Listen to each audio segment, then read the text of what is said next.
What's going on, guys? Welcome to another episode of Right Track Detroit. I'm super excited to have you on. Everyone here who's been tuning in and following along, and the new audience on YouTube, and everyone on the podcast, and we're just reaching a lot of people globally, and it's really awesome. I just want to give a big shout out and big credits to Royal House Recording, and specifically Julian underscore RHR underscore. He produced both of those beats that we're just playing. That's what I was explaining. I had my mic off, so oops, my bad. But we're just going to get right into it. Like I said, first, big shout out to them, Royal House Recording and Julian. You guys are awesome. You guys are doing crazy, amazing moves. I've had the opportunity to be in that studio, and it's literally insane in there. So um, with that being said, we're gonna not talk about music this week, although I did play that music. I'm gonna incorporate that into the music segment of the show. So this week is gonna be topic based. We're gonna talk about some things that interest me in Detroit. You know, I got mad love for the city of Detroit. I don't think I share enough stories about it, but let me tell you one specific story where I think that was one of the times that I just really, really fell in love with Detroit. So I was 14 years old, and I went to a Kiss concert with my uncle at Cobo Hall. And they did the Kiss Alive 95 tour or something like that. And I believe Cobo Hall was one of their first places they performed. And, you know, they got the song Detroit Rock City and all that. So with that being said, I was there. I was at the show, and a young kid sees a big city, and my eyes just got huge. And I got to explore a little bit of Detroit, and I instantly fell in love. And from that day forward, I love the city. But it wasn't about until about a year ago, December-ish area, where I started to do some research on Detroit and started to kind of get obsessed with it a little bit. And what happened was I uh, I found a bunch of negative garbage. And even to this day, as I continue to do research, I get this thing called Google Trends. It's pretty cool. You type in a keyword, and whenever that pops up in Google, whatever the most searches are for that, they'll give you like the top 10. And unfortunately, every day when I get this email, it's like murder, death. Like, I mean, it's just it's just all this garbage. So I'm at the point where I just kind of want to highlight some of the good stuff that's going on, and interview some of the people that are making the moves in the city. And what I'm really excited to do is do that. So we're on episode 19. I've had a lot of guests and a lot of interviews with people in the city, and I've also incorporated the music segment as well. With that being said, I really think that the things that I'm most passionate about are the things I like to talk about. So that's why I'm doing these things. Um, I don't know. It's just great. I did want to take this opportunity as well to thank every single person who helped donate to the Right Track coat drive we did this year through October. We ended up raising an ungodly amount of stuff. I'll just to list a few items. We got over 100 coats. We got 247 pairs of socks. And honestly, I'm still getting donations in. So I just compiled a bunch of bags. We compiled 28 bags with a blanket, a coat, a hat, gloves, scarf, two sweaters, and just like everything to keep you warm. I don't know if I said blanket, but we had a blanket included in there as well. So we got to pass out, I think I passed out 18 of them now. And so we got about 10 more and a bunch of donations still to give out too. So we're going to figure out a way to incorporate that. I'm hoping to get some live streaming in while doing that in Detroit. So we'll see, and you guys can stay tuned for everything like that. For right now, I just appreciate everyone tuning in, and let's kind of just get into it. There's just a couple things I want to talk about, and let me just make sure it's pulled up for you, and we'll have this set up. So here we go. All right. So here it is. Two massive Detroit murals are about to vanish from the skyline, and here's why.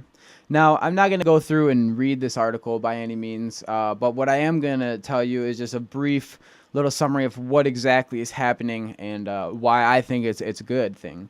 So there's these two beautiful murals right here in One Campus Martius building, and they were commissioned by Dan Gilbert, and there was two separate ones. They're both 184 foot, which is just outrageous. But what they're doing is they're planning to expand it and actually put in another 1,500 jobs. So that is the main reason I like it, because yes, they may be covering them up, but they're not destroying them. They're not tearing them down by any means.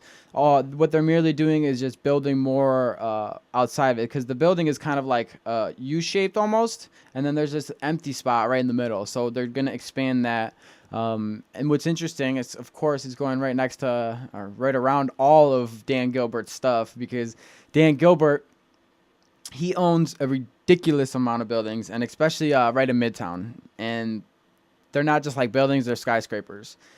So him and his venture capitalist group, Bedrock Ventures, they bought 92 buildings, if I'm not mistaken. It's either 90 or 92 buildings just last year alone. And they just started doing a ridiculous amount of renovation.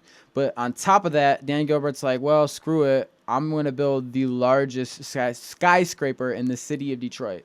And that's exactly what he's doing. So it's crazy. The old Hudson site project, which actually got torn down, or not torn down, but demolished, crumbled to the ground. And what he did now is he's going to create this 914-foot skyscraper. It's going to be the first observation deck in the city of Detroit. And that's really cool, too, because we'll be able to climb up there and see how beautiful the city is from that skyline view. I love those skyline views, and we're going to see a lot of good pictures come out. I'm sure you're going to see that hashtag or something pop up like crazy when that first opens. But not only that, what's happening at the ground level, there's going to be a ridiculous amount of retail, food, and beverage, and I mean everything you could think of lined up on the lower floor. What's interesting is they're creating 800 parking spots below the building. So there's going to be underground parking, which is pretty cool. And then there's going to be offices, and then there's also going to be living at the very top. Crazy. I'm excited to see it come up because, you know, I've seen a lot of the renovations down here. I've talked about this in past podcasts where, you know, the Shinola Hotel is literally right next to that. And that's another Bedrock Ventures thing. And that thing's about to be sweet. It's about to be tiny in comparison to this, but it's exciting because I think it's going to be really busy because of all that extra traffic. And I'm hoping to see a lot more buildings come up, because what happened was the city of Detroit tried to get the NCAA, the national, the basketball championships, to be hosted in Detroit for, I'm not going to butcher the years, but it was in the 20s, so like 20 through 26 or something like that. And we got denied because they said there wasn't enough large hotels in the area that housed over 400 people. So I'm hoping to see a lot more development, and we're actually seeing a ton more development. I mean, just the Shinola Hotel is a prime example of that. But in all honesty, I don't know. I'm sorry. We're going to see a lot of stuff happen. And you know what? It may not be until 2027 till we get that NCAA thing. But when we do, I mean, that's big moves. That's still under 10 years. I'm still under the impression that in the next 10 years, Detroit is going to be one of the most populous cities again, and maybe kind of take over as the staple of the Midwest. And I just truly believe that. So 10 years, you know, it's, for most people, it seems like this crazy long time, but in all reality, 10 years, it's like, it's going to go by like that. I mean, you hear everybody say like, what? Oh, time flew. Oh, can you believe the year went by already? Like, da-da-da. It's like, and that's just how life works. And I'm just happy to see that since 2013 and the bankruptcy and what we've done just in this short 5 years, it really gives me like this enormous amount of hope for what the next 10 years is going to look like. And I'm just so happy to be able to document it, talk about it, and really kind of just write history, because that's kind of what this is this writing video and verbal history. And think about it, like, what, 80, 100 years from now, my grandkids could be watching this. Like, what's up, guys? How you doing? Like, you will be watching this, right? You'll want to know, like, what your grandfather was like this is the first generation of like real documentation. Like our lives are being documented. Before, when there was like the arms and the coats and the seals and the house of and all that, well, now it's like you're documenting, you're creating, you're the first generation of this, for me, the Kirshner line, the real first generation, because the real documented generation. And it's just really interesting to see, how all this is all going to play out, because I love this live streaming. I love podcasting, and I love being involved with this, because it's like, it's so much more than just listening or watching to some sort of media. It's literally like we're living it, and it's live, and it's beautiful, and it's crazy. So with that being said, there's not a whole lot more that I want to touch on this, but it is going to be interesting to bring more jobs. I've talked a lot about in past podcasts, when I do the topic base, is jobs. So I really believe that with, the amount of jobs coming in is going to be really good, but we also need to think about, the people who aren't completely educated for those jobs, maybe figure out some sort of system to educate them into these jobs, so we can keep the people in Detroit, that, the people that live there and stayed there through all the hardship, we can keep them in the city, because, a lot of times when these big cities come up, it pushes the people out. And I don't want to see that happen, because there's a lot of good people here, and a lot of people that have been through a ridiculous amount. And honestly, like, Detroiters are fighters, man. I mean, time and time again when things happen. I made a post on Instagram. You can go find me there at Matt J. Kirshner. And I made a post on Instagram, and it was when the city burned down back in 1805. This priest kind of helped the city, and he created this like food drive and like coat drive, and like he helped the city of 600. There's only 600 people in Detroit at the time, and he helped these people, and he kind of branded the motto of Detroit, which is we hope for better days, we will arise from the ashes. And it did. And, we went through some economic fires. We went through some riots in the 60s. But in all reality, we're living better than we ever have. We might not have as many people, but this city is thriving and doing beautiful. And maybe not better than we ever have, because the 50s, it was like the highlight. But I do believe that we'll get there. And I believe that we can do that push in the next 10 years with the proper amount of talking about it and keeping people, there. It's just... that's what it's going to be. So with that being said, jobs. I love it. And we're going to move on to the next one. Oh, yeah. I'm excited about this one. And I'm going to tell you why I'm excited. Because Tony Hawk launched a brand consulting agency in Detroit. And I'm not necessarily excited about the brand thing. What I am excited about is, oh, no. Sorry, guys. But what I am excited about is... it's Tony Hawk, right? So Tony Hawk is like a staple of my childhood. I was a skateboarder, and, I feel like everyone was a skateboarder back in the day. And, it's crazy. Like now today, that trend continued to happen. Excuse me. We'll just go look at Tony Hawk. They actually got one of the levels in the Guardian building, and this is the team for the thing. They did it's like Dallas, it's Detroit and California. So that's actually pretty cool. So there's just going to be 2 locations for this company, and boom, Detroit is the new location. So that's really exciting, and I can be completely honest with you right now. I think Tony Hawk is an extremely humble and generous dude. He's extremely generous with his time. I saw him this summer. Me and a buddy went down there. He was doing a demo at a skate park. And this dude's like 60 years old or something, out there still killing it on a skateboard, grinding, like doing the half pipe, skating with all the kids this whole time. And then after this guy, he's been like just like, performing really for a solid half hour to an hour. He comes off and he takes pictures with every single person there. Like, he wasn't like, okay, that's enough, da-da-da. Like, he literally took pictures with every single person there, and there had to have been a couple hundred. He was so patient with everyone, smiling, and I can't talk enough good things about this guy.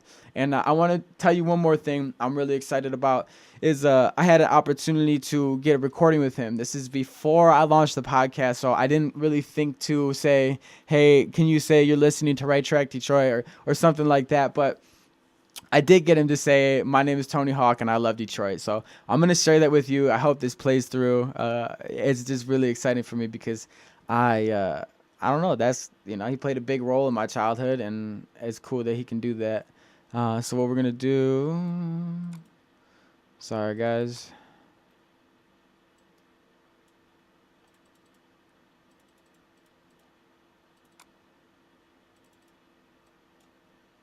Boom.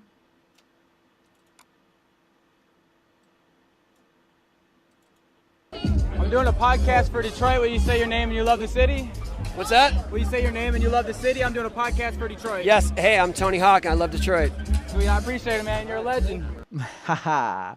Cool. So, yeah, that was the encounter I had with him. I also have a picture on my Instagram. You can go follow me there at Matt J. Kirshner.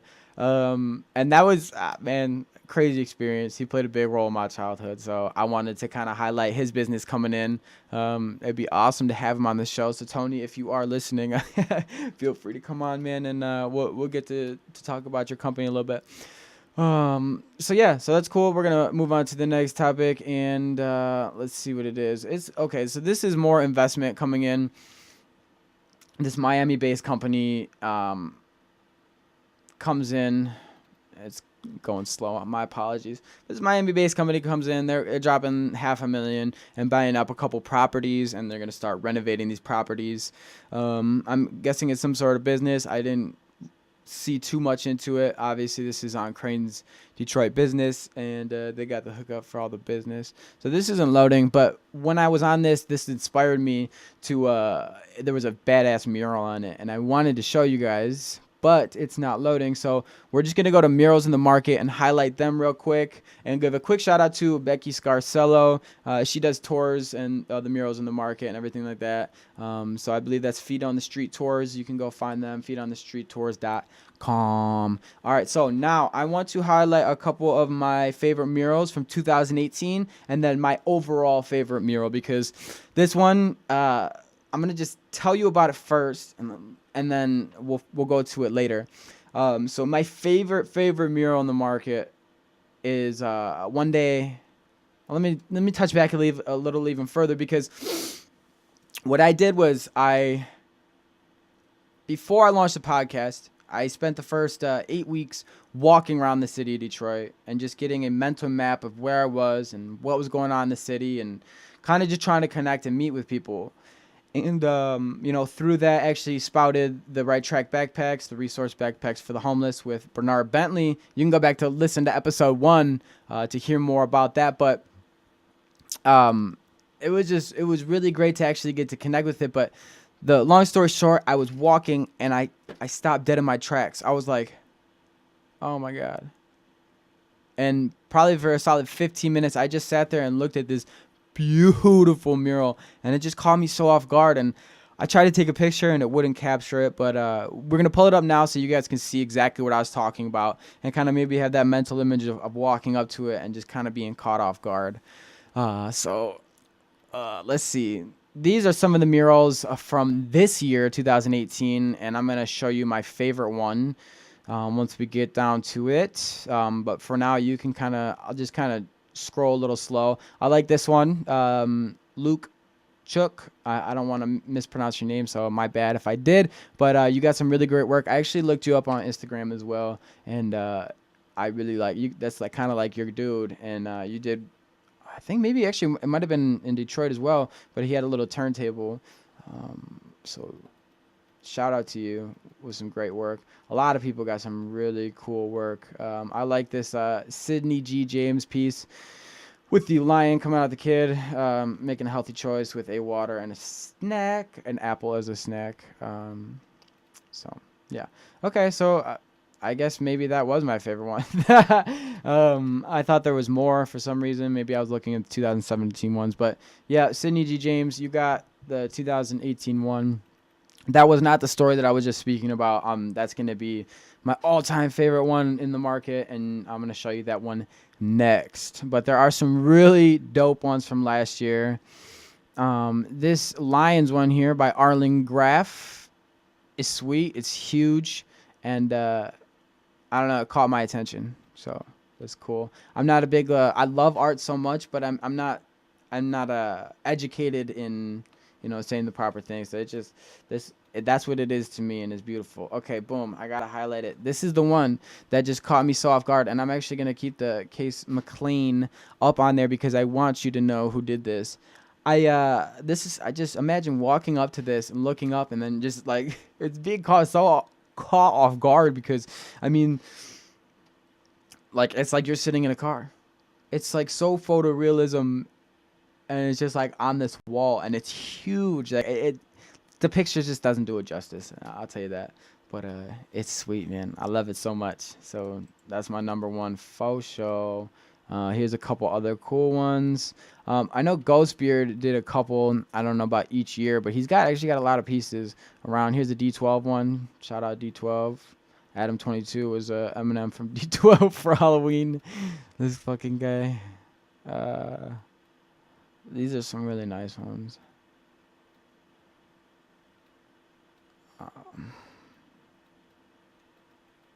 And the list goes on for year and year and year and year and year. I don't know how many years, guys, but let's scroll. Let's find out where we at here.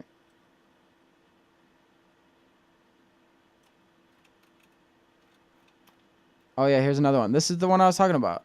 Yep, it is Chuck. I really, really, really dig this one, and we'll figure out what year this is from. I got a picture of this one, Michelle Tangway. She killed it. I got a picture of this on my Instagram as well. You can go check that shit out. What was I doing? Scrolling up a little bit. Oh yeah, to figure out the year. So 2015. So it's been going on for a couple years, and 3 solid years, maybe more, and maybe it just wasn't as publicized. But I feel like they would have it documented. Whatever. I like this one too. All right, so that was actually it for today, guys. I really appreciate everyone tuning in. You're just gonna bear with me for a second while I switch this over. Dope. I really appreciate everyone tuning in and listening this week. I would encourage you to do me one huge favor if you enjoyed the show or you found any value in it. Just tell a friend that would enjoy the show. I mean, we all got that friend that, you listen to a certain song or a certain piece of content and you just have to show them because they're going to love it. Well, tell that person about the show. Tell them you can find us on YouTube, Facebook. You can find us on Apple Podcasts, Spotify, Stitcher Radio. Literally anywhere you find podcasts, you can find Right Trac Detroit. Well, this was a great episode, and you guys are amazing. And I'm going to have some interviews coming up here very soon on Thursdays. On Monday, I'm going to have a live web interview, and I'm excited about that one because we're going to be trying some new stuff out. So, with that being said, you guys are amazing. I love you. Have an amazing rest of